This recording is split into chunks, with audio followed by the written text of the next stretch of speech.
উম্মার মাঝে ঐক্য এবং আমাদের সকলের একতাবদ্ধ হয়ে অবিচ্ছিন্ন একটি ভ্রাতৃত্বের সম্পর্ক গড়ে তোলা। এটা এমন বিষয় যা আপনি প্রতিদিনই লঙ্ঘিত হতে দেখবেন। আর আমরা সকলেই জানি যে উম্মার মাঝে দুর্বলতা এসেছে ঐক্যের অভাব থেকেই। যদি আমরা একটা ঐক্যবদ্ধ শক্তি হতাম, এমনকি 4টি পরিবার ঐক্যবদ্ধ হলে, 4টি গোত্র ঐক্যবদ্ধ হলে, 4টি শহর ঐক্যবদ্ধ হলে, 4টি দেশ ঐক্যবদ্ধ হলে সেটা একটা শক্তিতে পরিণত হয়, তাহলে গোটা পৃথিবীর 20% মানুষ সম্পর্কে আপনি কি বলবেন? তো এটা এমন একটা দুর্বলতা যা সম্পর্কে আমরা সকলেই অবগত। একই সাথে যখন আমরা ইসলামের শত্রু এবং এই উম্মার শত্রুদের ক্ষমতা এবং শক্তিমত্তা নিয়ে কথা বলি, যখন আমরা ইসরায়েলের মতো গণহত্যাকারী উন্মাদদের কথা চিন্তা করি, যা বিশ্ববাসীর চোখের সামনে নির্বিচারে গণহত্যা চালিয়ে যাচ্ছে আর মুসলিমরা দাঁড়িয়ে দাঁড়িয়ে তা দেখছে, আমাদের মাঝে হতাশা আসে নিজেদের দুর্বলতার জন্য। কিন্তু আপনি হতাশ হওয়ার মাধ্যমে আর রাগান্বিত হওয়ার মাধ্যমে এর সমাধান করতে পারবেন না। কেন আমরা পক্ষাঘাতগ্রস্ত হয়ে রয়েছি? এই প্রশ্নটির সবচেয়ে যুক্তিসঙ্গত উত্তর হলো আমরা ঐক্যবদ্ধ নই, আমাদের একক কণ্ঠ নেই, আমরা একক সত্তা হিসাবে কথা বলি না। আর আপনি সেটা অর্জনই বা করবেন কিভাবে? এটা অর্জন করা কি প্রায় অসম্ভব বলে মনে হয়। শত্রুদের উপায় উপকরণগুলোর কথা আপাতত ভুলে যান। যারা উম্মার অনিষ্ট চায় তাদের অর্থনৈতিক, প্রযুক্তিগত, অর্থসংস্থানগত, সামরিক উপায় উপকরণগুলোর কথা ভুলে যান। সেটা এমনকি বড় কোনো সমস্যাও না। প্রকৃত সমস্যা হলো আভ্যন্তরীণ সমস্যা। প্রকৃত সমস্যা হলো আমাদের নিজেদের ভিতরে যা রয়েছে। আমি উম্মার ঐক্য নিয়ে ভাষা কোনো বক্তব্য দিয়ে ক্ষান্ত হতে চাই না, কারণ আপনারা এরকম হাজার হাজার বক্তব্য শুনেছেন, আমিও শুনেছি। এজন্য আমি আসলেই সমস্যার গোড়া থেকে শুরু করতে চাই। আসুন বিষয়টা নিয়ে ভিন্নভাবে চিন্তা করি। ধরুন আপনি চমৎকার একটা ভূমি দেখতে পেলেন যেখানে কোনো কিছু জন্মাচ্ছে না, এটাতে কোনো কিছু জন্মাচ্ছে না, আর আপনি বলছেন এখানে কেন কিছু জন্মাচ্ছে না? কি হলো এই ভূমিটার?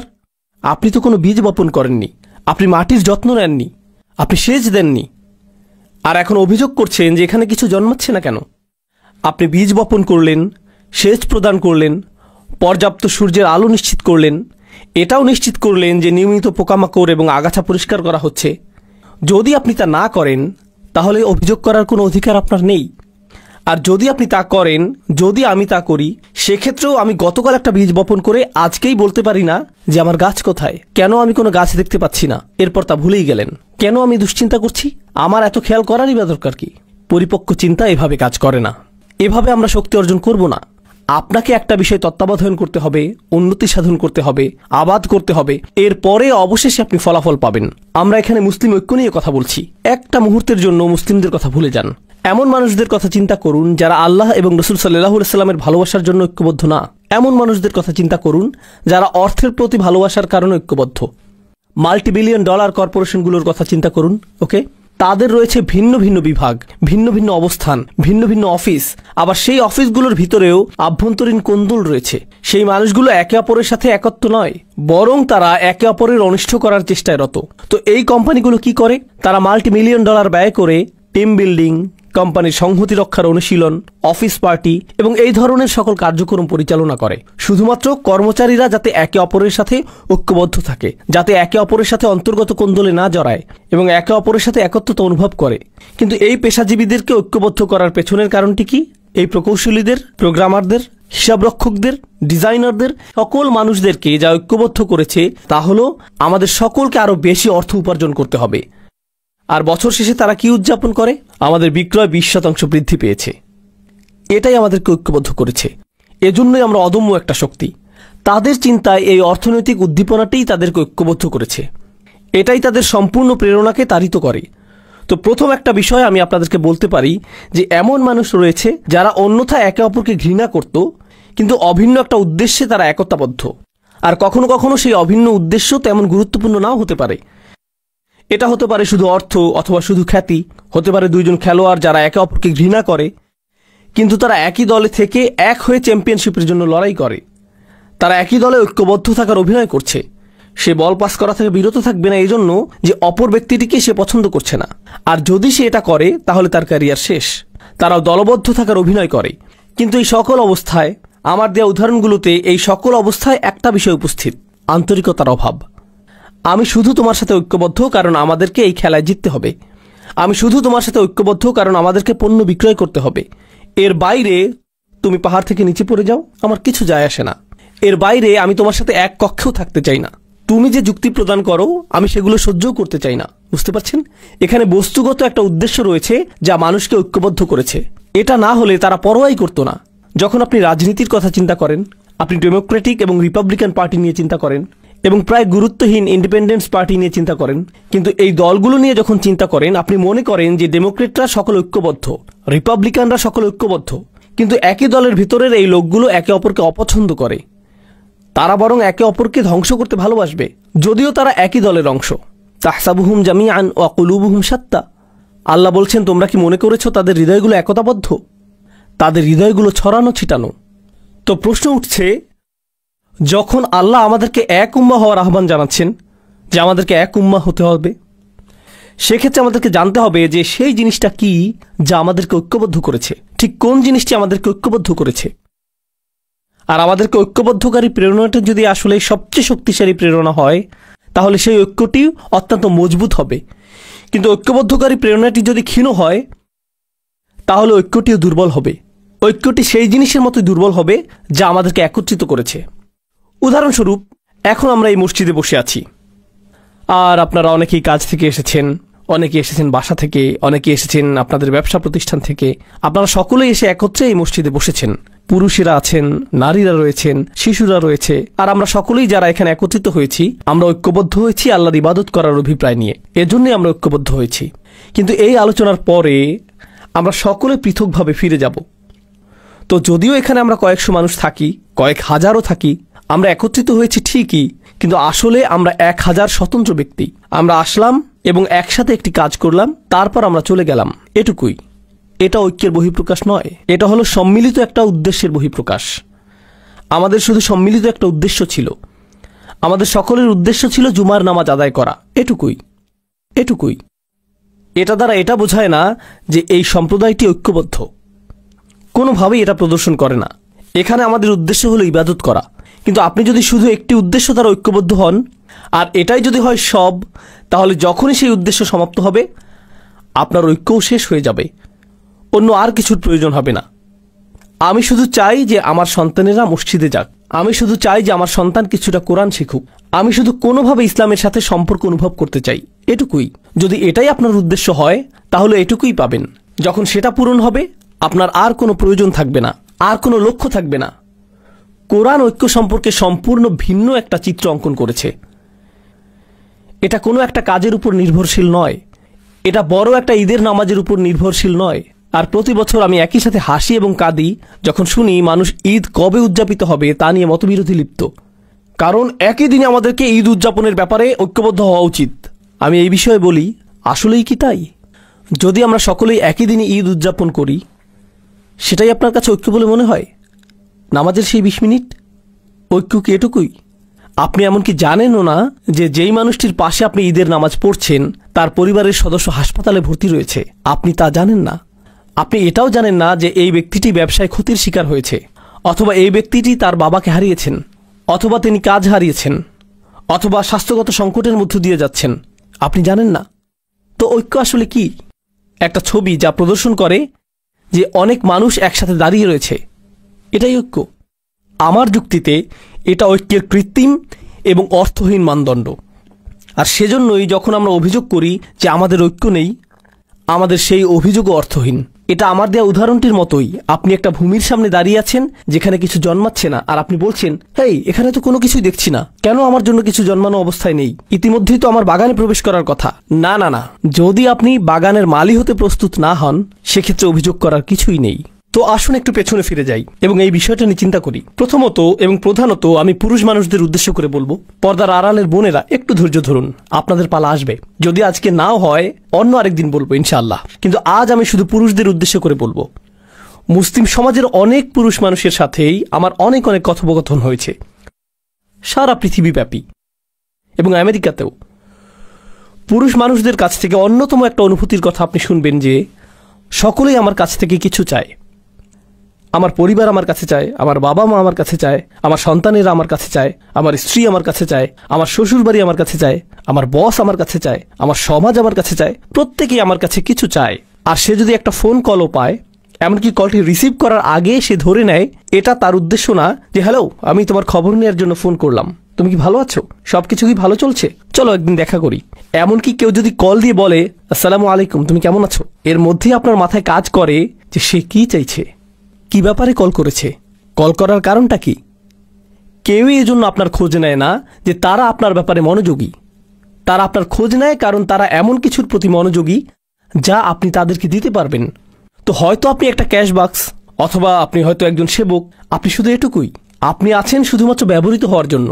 আপনি একটা যন্ত্র যাকে ব্যবহার করা হয়, এটুকুই। কেউ আপনাকে নিয়ে চিন্তা করে না, কেউ আসলে আপনার ভিতরের সত্তাটিকে দেখতে পায় না। আর আপনি মসজিদে আসছেন, এখানে শুনতে পান যে মুসলিমরা সবাই ভাই ভাই, আসসালামু আলাইকুম, এরপর আপনারা একে অপরকে আলিঙ্গন করেন, সালাম এবং দোয়া বিনিময় করেন, এতে সমস্যা নেই। কিন্তু যখনই আপনি বলেন ভাই আমি কি আপনার সাথে একটু কথা বলতে পারি, আমি ব্যস্ত, এই মুহূর্তে একটু ব্যস্ত, কারণ কারোরই আপনার জন্য সময় নেই, কারোরই আপনার জন্য সময় নেই। আর আরও এক ধাপ সামনে আগালে আপনার পরিবার হয়তো আপনার উপর নির্ভরশীল, তারা আপনার উপর নির্ভরশীল। উদাহরণস্বরূপ আপনি হয়তো উপার্জনকারী, আর আকস্মিক আপনি অসুস্থ হয়ে পড়লেন এবং চাকরি হারিয়ে ফেললেন। আপনি শুধুমাত্র চাকরি হারালেন না, পরিবারে আপনি সম্মানও হারিয়ে ফেললেন। আত্মীয়রা আর আগের মতো আচরণ করছে না। সবসময় তারা আপনাকে কল করত, এখন আর কেউ কলও করে না। তারা আর আপনার খোঁজ নেয় না, খোঁজ রাখে না, বরং যতটা সম্ভব আপনাকে এড়িয়ে চলে। জানেন কেন? কারণ আকস্মিকভাবেই আপনি দানকারীর ভূমিকা থেকে গ্রহণকারীর ভূমিকায় নেমে এসেছেন। তাই কিছু চাইতে পারে এমন কারো থেকে মানুষ দূরে থাকতে চায়। এমনকি আমাদের পরিবারের ভিতরেই যদি এমনটা ঘটে, তাহলে অবস্থাটা কি হতে পারে যখন এই পরিসর বড় হয়ে সমাজ পর্যন্ত বিস্তৃত হয়? তখন কি ঘটে যখন মানুষ অনুভব করে যে কেউ তার কথা চিন্তা করে না? আর আমরা এখানে একটা ভিন্ন ধরনের সমাজে বসবাস করছি। ইউনাইটেড স্টেটস কিন্তু ডেনমার্ক থেকে আলাদা, এটা জার্মানি থেকেও আলাদা, এমনকি এটা কানাডা থেকেও আলাদা। ইউনাইটেড স্টেটস সম্পর্কে এমন কিছু বলছি যা আপনারা নিজেরাও জানেন। এটাকে পুঁজিবাদের নমুনা ধরা হয়। পুঁজিবাদ অর্থ আপনাকে প্রথম হওয়ার প্রতিযোগিতায় নামতে হবে। কেউ আপনার জন্য চিন্তা করবে না, আপনার নিজের চিন্তা নিজেকেই করতে হবে। কেউ আপনার জন্য এগিয়ে আসবে না। আমরা তো শ্বাস প্রশ্বাসের সাথেও পুঁজিবাদ গ্রহণ করছি, আর তার সাথে যোগ হচ্ছে আমাদের সমষ্টিগত জীবন। এটা সত্য যে যদিও আমাদের মধ্যে কিছুটা হলেও সালাম এবং দোয়া বিনিময়ের ভ্রাতৃত্ব সম্পর্ক রয়েছে, এটা নেহাত আনুষ্ঠানিকতার সীমা অতিক্রম করে না। কিন্তু এটা প্রকৃত ভ্রাতৃত্ব নয়। প্রকৃত ভ্রাতৃত্ব পরীক্ষার একটা পদ্ধতি বলে দিচ্ছি। আমি যদি আসলেই সমস্যার মধ্য দিয়ে যাই, তৎক্ষণাৎ এমন কারো কথা কি মনে পড়ে যাকে আমি কল করতে পারি? কাকে কল করার কথা তাৎক্ষণিক আমার মনে পড়ে? মসজিদের ভাইদের কথা কি মনে পড়ে? যাদের সাথে আমি চলি তাদের কথা কি মনে পড়ে? কার কথা মনে পড়ে? আপনি যদি সেরকম কাউকে পান, তাহলে আপনার জীবনে কিছুটা ভ্রাতৃত্ব রয়েছে।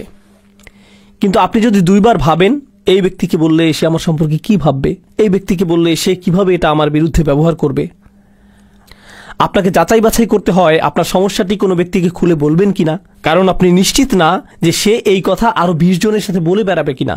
তখন আপনি ঈদের দিনে উত্তপ্ত আলোচনার বস্তুতে পরিণত হবেন। জানেন ওই ভাইটি আমাকে কি বলেছে, কি ঘটেছে তার সাথে? ও মাই গড!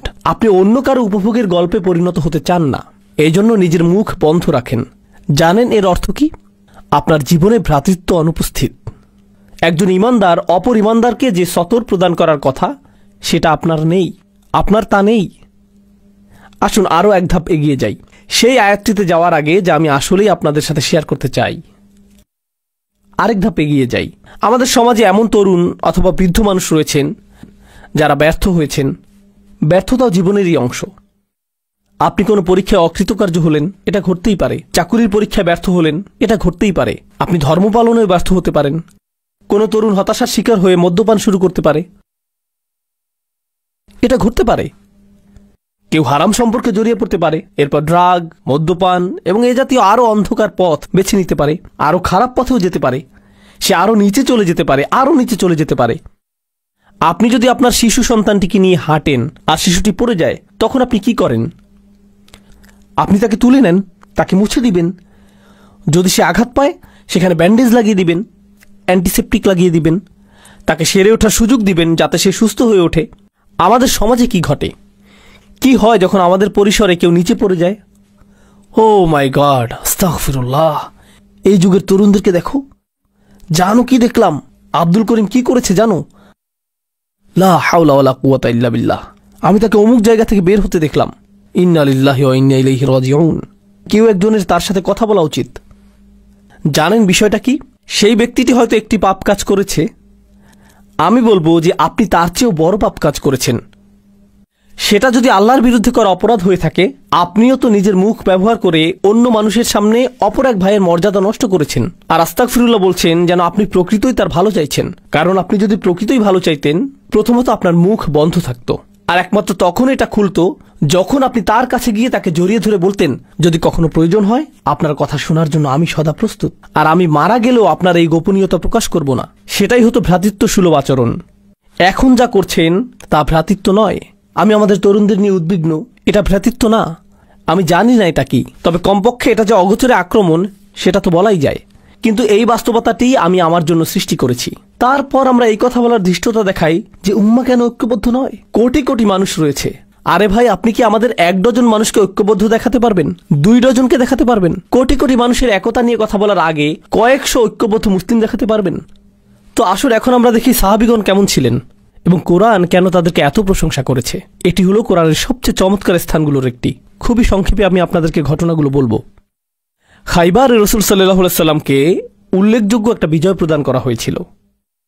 খাইবারের আগে মুসলিমরা মূলত ছিল দেউলিয়া, তাদের কোনো অর্থ সম্পদ ছিল না। খাইবারের পরে আকস্মিকভাবে তারা কোটিপতি হয়ে গেলেন। কোটি কোটি টাকা আসতে লাগলো। এখনকার সময়ের অর্থের মাপকাঠিতে হিসেব করলে কোটি কোটি টাকার আবাসন, কৃষিভূমি, পুনরাবর্তিত মুনাফা, এই সব কিছু আকস্মিকভাবে মদিনায় চলে আসলো। আর এটা ঘটার ঠিক আগেও মুসলিমরা কোনো রকমে টিকে ছিল। হাদিসে এমন বর্ণনা এসেছে যে রাসূল সাল্লাল্লাহু আলাইহি সাল্লামের কন্যা 2-3 দিন যাবৎ অনাহারে থাকা সত্ত্বেও তার নিজের কন্যাকে ফিরিয়ে দিতে হয়েছিল, কারণ তার কাছেও খাবারের কিছু ছিল না, আর তিনি তার পেটে পাথর বেঁধে রাখতেন ক্ষুধার যন্ত্রণা লাঘবের জন্য। এরকমই ছিল মুসলিমদের অবস্থা। তিনি ছিলেন মদিনার রাষ্ট্রনায়ক আর অনাহারে দিন কাটত। আর তারপর খাইবারের পরে আকস্মিকভাবে কোটি কোটি টাকা আসতে শুরু করলো। এখন এই বিষয়টি নিয়ে এক মুহূর্ত চিন্তা করুন। মুহাজিরগণ মক্কা থেকে এসেছিলেন, তাই না? তারা সবকিছু পিছনে ফেলে এসেছিলেন, কিন্তু মদিনার মানুষেরা প্রথম থেকেই দরিদ্র। তারা ধনী ছিলেন না। তাদের 3টা শয়নকক্ষ বিশিষ্ট ঘর ছিল না, 2টা শয়নকক্ষ বিশিষ্ট ঘরও ছিল না, তাদের এমনকি শয়নকক্ষও ছিল না। কিন্তু এখন এই মানুষগুলো সব আসলো, আর তাদেরও কোথাও থাকতে হবে। তখন আনসারগণ কি করলেন? মদিনার আনসারগণ যা করলেন, তারা মুহাজিরদেরকে তাদের বাড়িতেই থাকতে দিলেন। তাদের নিজেদেরই তো যথেষ্ট খাবার ছিল না, এখন আরও কিছু ক্ষুধার্ত মুখ তাদের সাথে যুক্ত হলো। বুঝতে পারছেন তো? এই মানুষগুলোর আগমন প্রচুর অর্থনৈতিক চাপ তৈরি করলো। এর উপরে এই অর্থনৈতিক চাপই একমাত্র বিষয় ছিল না। রাসূল সাল্লাল্লাহু আলাইহি সাল্লামের মদিনায় আগমনের 6 মাস পরেই তারা যুদ্ধের প্রস্তুতি শুরু করলেন। বদরের যুদ্ধ শুরু হবার উপক্রম হলো। আর আপনি যখন যুদ্ধের প্রস্তুতি গ্রহণ করেন, আপনাকে এটা জেনে রাখতে হবে যে যুদ্ধ ব্যয়বহুল। যুদ্ধের জন্য কে খরচ করবে? মুহাজিরদের কাছে তো কোনো অর্থ নেই, কারণ তারা সকল অর্থ পেছনে ফেলে এসেছেন। এখন এই সকল ব্যয় বহন কে করবে? আনসাররা। একে তো আনসাররা মুহাজিরদের ব্যয় বহন করছে, তার উপর এখন তারা আল্লাহর পথে যুদ্ধ করার জন্য বেশিরভাগ অর্থের যোগান দিচ্ছেন। তাদের অবস্থার প্রেক্ষিতে যে মুহূর্তেই তারা ইসলাম গ্রহণ করলেন, তাদের ব্যক্তিগত জীবন বলে আর কিছু রইল না। নিজেদের সেই ক্ষুদ্র ছোট পরিসরটাকেও তাদের অন্য কারোর সাথে ভাগ করে নিতে হলো। তারা নিজেদের খাবারটুকু একা খেতে পারলেন না। এখনকার সময়ে বলা হয়ে থাকে যে দেয়াল নির্মাণের মাধ্যমে অভিবাসী সমস্যার সমাধান করা হবে। তারা কিন্তু সেখানে বসবাস করছেন। বইয়ের পাতা এটা পড়া সহজ যে আনসারগণ মুহাজিরদের সহায়তা করেছিলেন। যদি কেউ আপনার ঘরে এসে পড়ে, আপনার সাথে 6 মাস অবস্থান করে, আপনার চাচাতো ভাই, আপনার ভাই 2 দিনের জন্য আসলো, 2টি দিনই নির্ধারিত। তুমি ঈদ করতে এসেছো, ঈদ শেষ, সামনের ঈদে দেখা হবে, সামনের ঈদে আমি বরং তোমার ঘরে আসব। কেউ আপনার ঘরে 6 মাস, 1 বছর অথবা অনির্দিষ্টকালের জন্য অবস্থানের সিদ্ধান্ত নিল। এক পর্যায়ে আপনি বিরক্ত হয়ে যাবেন, এক সময় টানাপোড়েন শুরু হয়ে যাবে। ঠিক আছে, আপনি আমার ইসলামী ভাই, কিন্তু আপনি কি এখানে বসা থেকে বিরত থাকবেন? এটা আমার বসার স্থান। আপনি আমার ইসলামী ভাই, কিন্তু আমার যেই এক টুকরো চিকেন ছিল তাই আপনি খেয়ে নিলেন। এই কমলাটি কে নিয়েছে? এটা কে করেছে? কে সবকিছু এলোমেলো করে রেখেছে? ও আল্লাহ! এরকম শুরু হয়ে যাবে। তারা তো মানুষই, তারা তো মানুষ। এর উপরে তারা আবার একটি যুদ্ধের সম্মুখীন হলেন। আর বেশিরভাগ শহীদ বদর এবং উহুদে, বেশিরভাগ মানুষ যারা হত্যার শিকার হয়েছিলেন, তারা ছিলেন আনসার, তারা ছিলেন মদিনার অধিবাসী। তো আমরা ব্যয় করছি, আমরা গৃহের অংশ ছেড়ে দিচ্ছি, আবার আমরা হত্যারও শিকার হচ্ছি। এই সব কিছু ঘটতে থাকলো, আর তারা দিয়েই গেলেন, দিয়েই গেলেন, দিয়েই গেলেন এবং দিয়েই গেলেন। সবশেষে কোটি কোটি টাকা আসতে লাগলো। খাইবারের যুদ্ধের পর তারা কোটিপতি হয়ে গেলেন। আমি যদি আনসারি হতাম, আমি তা না, আমি এখানে আমার কল্পনাকে ব্যবহার করছি, যদি আমি আনসারদের একজন হতাম, আমি বলতাম কুছ তো বাপাস মিলে, কিছুটা হলেও তো ফেরত পাবো। আমি ঘোষণার জন্য অপেক্ষা করছি, কারণ আমি অর্থ ব্যয় করেছি, নিজের বাসস্থানের অংশ দান করেছি, কিছুটা তো ফেরত পাবো, যেহেতু গনিমতের এই সম্পদ আমরা লাভ করেছি। এখন আয়াতটি লক্ষ্য করুন, মা আফা আল্লাহু আলা রাসূলিহি, আল্লাহ যাই তার রাসূলের মাধ্যমে অর্জন করার সামর্থ্য প্রদান করেছেন, মিন আহলিল কুরা, অর্থাৎ সেই শহরগুলো থেকে, যার অর্থ খাইবার, ফালিল্লাহ, তা আল্লাহর মালিকানাধীন। প্রথমত একটা অংশ হচ্ছে আল্লাহর উদ্দেশ্যে। এটা দিয়ে কি বোঝায় তা এখন বলবো না, অন্য এক সময় বলবো। ওকে, ঠিক আছে, আল্লাহর জন্য, আমি বুঝতে পেরেছি। এরপর অলির রসুল, পরের অংশটি যাচ্ছে রসুল সাল্লাল্লাহু আলাইহি ওয়াসাল্লামের উদ্দেশ্যে, রসুল এবং তার পরিবার। ওকে, ঠিক আছে, এটা বেশ ভালো। ওয়াজিল কুরবা, নিকট আত্মীয়দের জন্য। ওয়াল ইয়াতামা, ইয়াতিমদের জন্য। আমি একজন আনসারি হয়ে তাকিয়ে আছি, ঠিক আছে, এতিমরা পাবে, আমি হয়তো এর পরে পাবো। ওয়াল মাসাকিন, গরিব মানুষেরা। ওকে, ঠিক আছে, গরিব মানুষদের পালা শেষ। এখন কি আমার প্রসঙ্গ আসবে? ওয়াবনিস সাবিল, যে মানুষেরা ভ্রমণরত, তাদের সাহায্য প্রয়োজন, কিছু অর্থ তাদের কাছেও যাবে। ঠিক আছে, তারপর এই আয়াতটির শেষে আল্লাহ বলছেন, মা আতাকুমুর রাসূলু ফাখুযুহু, আল্লাহ রাসূল তোমাদের জন্য যা নীতি নির্ধারণ করেন তা গ্রহণ করো। ওমা নাহাকুম আনহু ফান্তাহু, আর তিনি যা নিষেধ করেন তা থেকে বিরত থাকো। ঠিক আছে, এখন পরবর্তী আয়াত, পরবর্তী গ্রহীতার কথা আসছে। লিল ফুকারা ইল মুহাজিরিন আল্লাযীনা উখরিজু মিন দিয়ারিহিম ওয়া আমওয়ালিহিম ইয়াবতাগুনা ফাদলাম মিনাল্লাহি ওয়া রিদওয়ানা, কপরদকহীন মুহাজিরগণ, যাদেরকে তাদের গৃহ এবং সম্পত্তি থেকে উৎখাত করা হয়েছে, যারা আল্লাহর অনুগ্রহের অন্বেষণ করে এবং তার সন্তুষ্টি কামনা করে, তারাই পরবর্তী গ্রহীতা। এখানে তো অনেকগুলো গ্রহীতা, সকল অর্থ বিভক্ত হয়ে যাচ্ছে, কিন্তু কার কথা এখনো উল্লেখ করা হয়নি? আনসারদের কথা উল্লেখ করা হয়নি। আর আনসারগণই সবচেয়ে বেশি অর্থ ব্যয় করেছিলেন, কিন্তু তাদের কথা এখনো আসেনি। সব শেষে আল্লাহ তাদের প্রসঙ্গ উল্লেখ করে বলছেন, ওয়াল্লাযীনা তাবাওয়াদ-দার ওয়াল ঈমান। শুধু লক্ষ্য করুন কিভাবে আল্লাহ তাদের সম্পর্কে বলছেন। আমি এই সব কিছু বলছি শুধু এটা দেখানোর জন্য যে কি চমৎকারভাবে আল্লাহ তাদের সম্পর্কে বলেছেন। সেই মানুষেরা তাদের ঘর এবং তারা পর্যাপ্ত স্থানের ব্যবস্থা করেছে। ঠিক যেভাবে আপনি আপনার ঘর উন্মুক্ত করেন, তারাও তাদের ঈমানকে উন্মুক্ত করেছিলেন। এখানে আল্লাহ আমাদেরকে একটা বার্তা দিচ্ছেন, আমার মুসলিম ভাইয়ের জন্য কতটুকু স্থান আমি আমার মনে তৈরি করেছি, এটা আমার ঈমানের অংশ। শুধুমাত্র নামাজের মধ্যে ঈমান সীমাবদ্ধ না, আমার মুসলিম ভাইয়ের জন্য যখন আমি হৃদয় উন্মুক্ত করি, তাতেও ঈমান রয়েছে। আর আল্লাহ বলছেন এই মানুষগুলো উন্মুক্ত হৃদয়ের অধিকারী। আনসারদের প্রসঙ্গ অনেক পরে এসেছে, কিন্তু আনসারগণ কখনোই সেরকম বোধ করেননি, তারা সেটা অনুভব করেননি। তাদের ঈমানের মতো তাদের হৃদয়গুলো উন্মুক্ত ছিল। তারা তাদের ঘর এবং ঈমান উভয়টি উন্মুক্ত করে দেন। মিন ক্বাবলিহিম, তাদের আগমনের পূর্বেই, ইউহিব্বুনা মান হাজারা ইলাইহিম। কথাগুলো তেলাওয়াত করা খুবই সহজ, কিন্তু অনুধাবন করা খুবই কঠিন। তিনি বলছেন তারা ভালোবাসেন তাদেরকে যারা তাদের কাছে আশ্রয় গ্রহণ করেছেন। ইয়া আল্লাহ, এটা যদি আপনার এবং আমার বিষয়ে বলা হতো, কথাটা এরকম হতো, তারা কোনো রকমের সহ্য করছে তাদেরকে যারা তাদের কাছে আশ্রয় গ্রহণ করেছে। তারা প্রায় তাদেরকে হত্যা করার দ্বারপ্রান্তে পৌঁছে গিয়েছে যারা তাদের কাছে আশ্রয় গ্রহণ করেছে। তারা কামনা করেছে যে যারা তাদের কাছে আশ্রয় গ্রহণ করেছে তারা যাতে নিজ এলাকায় ফিরে যায়। মুনাফিকরাই এই কথাগুলো বলেছিল, লা ইরজা'না ইলাল মাদিনাতি লা ইখরিজান্নাল আ'আজ্জু মিনাল আযাল। এই কথাটাই মুনাফিকরা বলেছিল যে তাদের নিজ এলাকায় ফেরত যাওয়া উচিত, এটাই তারা বলেছিল। তো এর অর্থ কি? আপনার মুসলিম ভাইয়ের জন্য হৃদয় উন্মুক্ত করা, তার সকল প্রয়োজন পূরণ করা, শুধুমাত্র অর্থনৈতিক প্রয়োজনই না, এর দ্বারা শুধুমাত্র অর্থনৈতিক সাহায্যই বোঝাচ্ছে না, এর দ্বারা বোঝাচ্ছে যে আপনি নিজের হৃদয়ে স্থান তৈরি করবেন যাতে কোনো একজন আক্ষরিকভাবেই আপনার গৃহে আশ্রয় পেতে পারে। তাই আল্লাহ বলছেন, ইউহিব্বুনা মান হাজারা ইলাইহিম ওয়ালা ইয়াজিদুনা ফি সুদুরিহিম হাজাতাম মিম্মা উতু। অর্থাৎ যেই দায়িত্ব তাদেরকে প্রদান করা হয়েছে তার কারণে তারা নিজেদের হৃদয়ে কোনো অস্বস্তি রাখে না, তারা কখনোই অস্বস্তি অনুভব করে না, কারণ তারা কাউকে সহায়তা করছেন।